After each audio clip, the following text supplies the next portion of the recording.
Hi friends, welcome to my YouTube channel.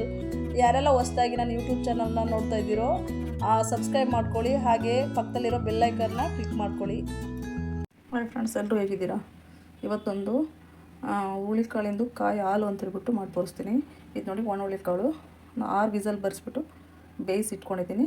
ಇದನ್ನು ಮಿಕ್ಸಿಗೆ ಹಾಕ್ಬಿಟ್ಟು ನೈಸಾಗಿ ರುಬ್ಕೊಳ್ಬೇಕು.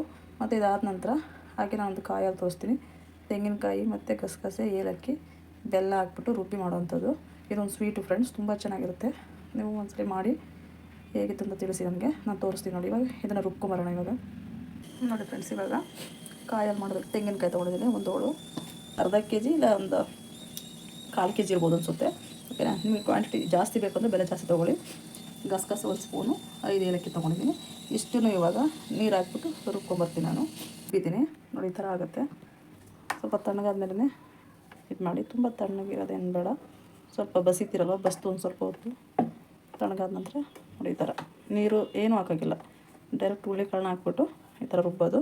ಇದು ನೋಡಿ, ಇವಾಗ ರೆಡಿಯಾಗಿದೆ. ಈ ರೀತಿ ನೀವು ಮಾಡಿ ಕಮೆಂಟಲ್ಲಿ ತಿಳಿಸಿ ಹೇಗಿತ್ತು ಅಂತ ಹೇಳ್ಬಿಟ್ಟು. ಲೈಕ್ ಮಾಡಿ, ಶೇರ್ ಮಾಡಿ, ಸಬ್ಸ್ಕ್ರೈಬ್ ಮಾಡಿ. Thank you friends.